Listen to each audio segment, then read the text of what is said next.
आप सभी में उपस्थित दिव्य ऊर्जा को मेरा एक बार फिर से आत्मा प्रणाम। एज अ हीलर हम कई बार कुछ ऐसी मिस्टेक्स कर देते हैं जो हमें ध्यान रखनी चाहिए कि वो हम ना करें।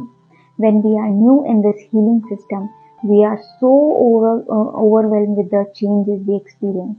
As per my personal experience, जब हमारा फर्स्ट टाइम अटेनमेंट होता है देन हम क्या करते हैं, लाइक मोस्टली रेकी चैनल्स क्या करते हैं, एक ब्यूटीफुल एनर्जी शिफ्टिंग को एक्सपीरियंस करते हैं, पीस एंड हार्मनी को एक्सपीरियंस करते हैं, ज़्यादा से ज़्यादा लविंग एनर्जीज को अपने आसपास फील करते हैं, बेटर स्लीप ले पाते हैं बिकॉज हमारे अब तक के जितने भी ब्लॉकेजेस है वो रिमूव हुए हैं। ठीक है, इवन और भी बहुत से एनर्जी ट्रांजिशन वो लोग फील करते हैं बिकॉज हमें लगता है कि हमारे साथ में कुछ तो मैजिक हुआ है।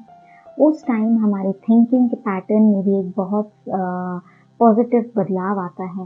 We want to help everyone, हम सोचते हैं कि हमें सबकी हेल्प कर देनी है। ठीक है, but this is not the right approach. जैसे जैसे मैं इसमें रेकी में आगे बढ़ती गई हूँ, मैंने कुछ चीज़ें प्रैक्टिकली फील की हैं और खुद से मैंने ये चीज़ें सीखी हैं।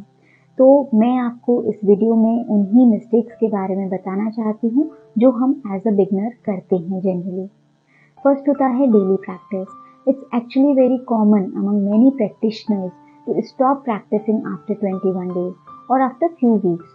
मैंने बहुत से लोगों को देखा है जो कंप्लेन करते हैं कि reiki is not working, it is not flowing now in my hands, I am not able to feel any sensation in my body और इन माई हैंड्स। देन वो लोग क्या करते हैं, रेकी को समझते हैं कि ठीक है, इट्स लाइक मतलब ऐसे ही है। तो वो लोग क्या करते हैं, एक नई हीलिंग मोडालिटी को सर्च करने लग जाते हैं और बेटर ऑप्शन ढूंढने लग जाते हैं। मेरे अब तक के एक्सपीरियंस में मैंने ये जाना है कि reiki is not a theoretical course, it is a practical course और even it is more than a course. Basically ये आपके अंदर की यात्रा है, आपकी स्पिरिचुअल ग्रोथ है। ये सिर्फ आपकी या किसी और की हीलिंग ही नहीं करती है, इवन आपकी ओवरऑल लाइफ में चेंजेस लाती है। मैंने ये रियलाइज किया कि कुछ भी रातों रात चेंज नहीं होता है, रिजल्ट्स इतना जल्दी नहीं आते हैं। It requires daily practice. जैसे विदाउट चार्जिंग आप मोबाइल डेली यूज नहीं कर सकते, आपको उसे चार्ज करना ही पड़ेगा। It is exactly same like this. आपकी डेडिकेशन एंड आपकी रेगुलर प्रैक्टिस से ही आप खुद में ग्रेजुअल शिफ्टिंग को देख पाएंगे। Without trust, without believe, reiki might not give you the results as expected. So it depends on how deeply you are connected with the divine energy. तो सबसे पहले हमें खुद को तपना होगा, पूरी नॉलेज एंड फेथ, एक ट्रस्ट डेवलप करना होगा। Then only we should heal someone else. ठीक है, नेक्स्ट होता है आप किसी को भी फोर्स ना करें हीलिंग के लिए। ये भी रेकी का एक बहुत इंपॉर्टेंट एस्पेक्ट है जहाँ पे हम गलती कर जाते हैं। कहा जाता है giving it when it is asked for. Starting के डेज में एनर्जी के इस ट्रांजिशन की वजह से हम बहुत एक्साइटेड होते हैं और हम अपने फैमिली को, अपने फ्रेंड्स को, अपने आसपास के लोगों को हम हीलिंग देना स्टार्ट कर देते हैं, जिनने शायद हीलिंग के लिए आपको बोला भी नहीं है, जो इवन जानते भी नहीं है कि हीलिंग क्या होती है। ठीक है, और देखिए हीलिंग हर लेवल पे काम करती है, बट इसके लिए हीलिंग लेने वाले पर्सन का माइंडसेट भी होना बहुत ज़रूरी है। अगर वो इस स्टेट में नहीं होते हैं और maybe they don't even trust what is happening, then they might not get any kind of result. और जब उन्हें रिजल्ट्स नहीं मिलते हैं तो आपको भी कोई अप्रिसिएशन नहीं मिलता है। देन आप फील करने लगते हैं कि सामने वाले पर्सन को कुछ फर्क ही नहीं पड़ा है, आपको भी एक डिसअपॉइंटमेंट फील होता है। आप खुद की इनर पावर पे डाउट करने लगते हैं कि पता नहीं हुआ भी है, नहीं हुआ है। I think this is not the right way to do it. As per my experience, जब तक किसी भी पर्सन को इसकी वैल्यू ना पता हो या फिर उन्होंने आपको आगे से नहीं बोला हो, तब तक आप किसी की भी हीलिंग ना करें। अब आप कहेंगे कि दूसरों को कैसे पता चलेगा और हमें कैसे कॉन्फिडेंस आएगा कि हम दूसरों को हीलिंग कर पा रहे हैं या नहीं कर पा रहे हैं।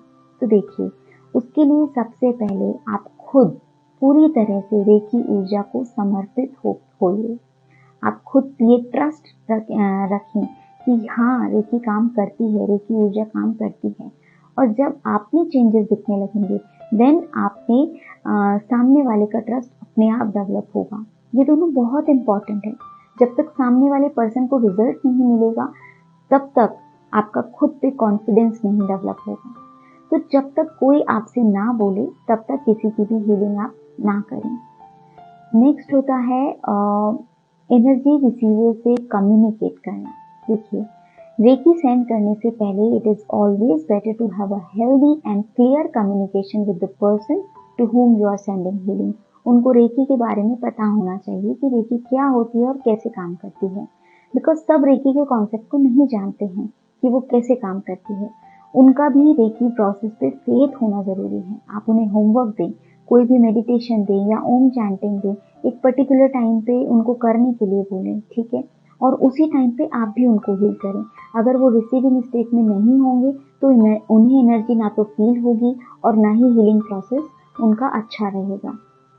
जैसे कि क्या होता है, एक फनर या कुल्हाड़ी एक लकड़ी को काटने में समर्थ है, वो काट सकती है, लेकिन उस कुल्हाड़ी की जगह अगर हम मशीन से उस लकड़ी को काटते हैं तो काम बहुत जल्दी हो जाता है। वैसे ही जब हम किसी की हीलिंग करते हैं और वो मेडिटेटिव स्टेट में होता है तो हीलिंग और भी जल्दी होती है, बेटर होती है, ठीक है। अदरवाइज हीलिंग काम तो करेगी, ये ट्रू है, बट क्या होगा, वो बहुत स्लो होगी। तो हीलिंग सेशन से पहले रेसिपेंट से क्लियर कम्युनिकेशन करना एंड उन्हें होमवर्क देना जरूरी है, जिससे उनके अंदर एक डेडिकेशन आए। अगर उन्हें ठीक होना होगा तो उन्हें भी मेहनत करनी पड़ेगी, ये उन्हें क्लियर होना चाहिए। अदरवाइज आप हीलिंग करते रहेंगे और कुछ दिनों बाद या जब आप उनसे पूछेंगे कि कैसा है, then they won't accept the changes and again आप डिसअपॉइंट होंगे, ठीक है। नेक्स्ट होता है कि आप किसी से भी प्रॉमिस ना करें, ठीक है। देखिए, always remember that we are not doing anything, we are the only channel of universal life force energy. हम ना कुछ करते हैं ना ही कर सकते हैं, उस डिवाइन एनर्जी ने हमें चूज किया है एज अ मीडिएटर। सबके कर्म डिपेंड करते हैं, हम सिर्फ निमित्त बनते हैं किसी की हीलिंग में। Reiki may have its own way to heal, ठीक है। माइट भी आपको पता भी नहीं है कि उनकी नीड कितनी है या आपकी नीड कितनी है, ठीक है। रेकी किस लेवल पे आपको हील करेगी एंड उस केस में आप इमीडिएट रिजल्ट चाहते हैं एंड डिसअपॉइंट होते हैं। किसी को भी किसी भी तरह का प्रॉमिस ना करें, यू नेवर नो उन्होंने कैसे कर्म किए हैं। It depends on how recipient receive the energy और कितना टाइम उन्हें हील होने में लगेगा, ठीक है। रेकी अपना काम करती है, ये सही है, बट उन्हें कितना टाइम लगेगा ये आपको नहीं पता। वो आप प्रॉमिस ना करें, आई वुड सजेस्ट स्टार्टिंग में, बाद में तो आप बता सकते हैं, है ना। नेक्स्ट होता है आपकी बॉडी में जो सेंसेशंस होते हैं आप उनसे डिस्ट्रैक्टेड ना हो।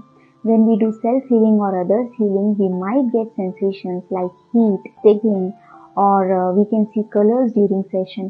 तो ये सब जो है वो हमारी गाइडेंस के लिए होता है। There is nothing to understand, nothing to analyze कि मुझे ऐसा क्यों दिखा, ऐसा क्यों नहीं दिखा। Just observe the sensation। ये हमारे लिए गाइडेंस है। जैसे हाथ अगर भारी है, that means healing is flowing। जैसे ही हाथ में सेंसेशन स्टॉप हो जाती है, that means healing is done, you have to move your hand to another place. You just need to observe it. At the end of the day we don't do anything. जो होता है बस उसे feel कीजिए, करने वाली वो दिव्य ऊर्जा है। ये दिव्य ऊर्जा रेकी एनर्जी जो होती है वो सब जानती है where it has to go. आपको सिर्फ इंटेंशन देने हैं, दैट्स इट। एनर्जी आपके माइंड को फॉलो करती है, आपके इंटेंशंस को फॉलो करती है। If you stuck with the sensation, chances हैं कि एनर्जी वहां फ्लो ना हो जहां पे होनी चाहिए। So let's go with the flow. और अगर सेंसेशन नहीं होते हैं तो प्लीज उसमें भी घबराएं नहीं, ठीक है। देन होता है कि आपकी लाइफ में जो प्रॉब्लम्स आती हैं, आप सोचते हैं मैं रेकी में हूँ फिर भी मेरी लाइफ में प्रॉब्लम्स आ रही हैं। रेकी प्रैक्टिस आपकी लाइफ में बहुत सारे गिफ्ट्स लाती है, जैसे एक्सेप्टेंस लाती है, ग्रैटिट्यूड, कंपैशन, जॉय लाती है। बट आपकी लाइफ परफेक्ट होगी या you will be always happy, इसकी कोई गारंटी नहीं है। बिकॉज लाइफ में अपने चैलेंजेस होते हैं, हमारे कर्म होते हैं, लाइफ में प्रॉब्लम्स आएंगी, बट रेकी के थ्रू हम उन प्रॉब्लम से कैसे ओवरकम होंगे ये हमें पता होना चाहिए। एंड सेकेंड, हमें ये विश्वास होना चाहिए कि हमारे साथ जो भी हो रहा है या जो भी होगा हमारे कुछ ना कुछ अच्छे के लिए ये होता है, उसमें कहीं ना कहीं हमारी ही भलाई है। एंड जब हम रेकी में आते हैं तो हम ये सीख जाते हैं that we are the creator of our life. और रेकी में आने के बाद में हमारी थिंकिंग पॉजिटिव होने लगती है। तो लाइफ की सिचुएशन से बिल्कुल भी घबराएं नहीं, सिर्फ बिलीव स्ट्रांग रखें। जो होगा अच्छा होगा, जो नहीं हुआ दैट मीन्स वो हमारे लिए नहीं है। हमारे लिए और भी बेटर अपॉर्चुनिटीज या बेटर ऑप्शंस वेट कर रहे हैं और we can create our life of our dreams. ये बिलीव अगर आपका स्ट्रांग होगा then nobody and no situation can beat you. Next होता है एनर्जी एक्सचेंज। बहुत से लोग पूछते हैं कि एनर्जी तो यूनिवर्स में फैली हुई है, फिर हीलर्स एनर्जी एक्सचेंज क्यों लेते हैं? ऑक्सीजन तो पूरे ब्रह्मांड में है, फिर हम ऑक्सीजन सिलेंडर के चार्जेस क्यों पे करें? देखिए, there are so many reason. First है कि फ्री की चीज की कोई वैल्यू नहीं करता है। वो खुद कुछ करने के लिए मेहनत नहीं करना चाहता, कुछ देना नहीं चाहता, कुछ त्याग नहीं करना चाहता। Then after 21 days of healing और certain period of time they say कि हमें तो कुछ फर्क ही नहीं पड़ा, बिकॉज इसमें आप किसी को कोई मेडिसिन नहीं देते हैं, ना ही वो फील कर पाता है, वो दिखाई नहीं देती क्योंकि एनर्जी, उन्हें पता भी नहीं होता कि उनकी हीलिंग चल रही है।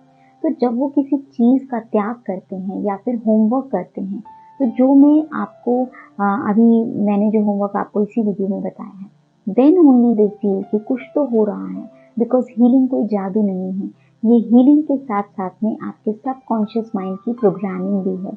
जब तक उनका बिलीव ये नहीं होगा कि हम ठीक होने के लिए कुछ कर रहे हैं या ठीक होना चाहते हैं, तब तक they don't value it. I believe it's important to value the time, energy and the knowledge of a Reiki channel. Maybe your point of view can be different from me, but I have shared what I felt in my journey. मैं ये नहीं कहती कि आप energy exchange में money ही लें। If the person is capable then help somebody. जितने दिन हीलिंग चलती है आप किसी को एक टाइम का भोजन करा दीजिए, नीडी पीपल को कुछ कपड़े दे दीजिए। जितने दिन हीलिंग चलती है कम से कम उसके 50% पौधे लगा दीजिए। ठीक है, it can be anything, but recce healer confirm करे कि जो रेसिपेंट ने कहा है वो उसे पूरा कर रहा है।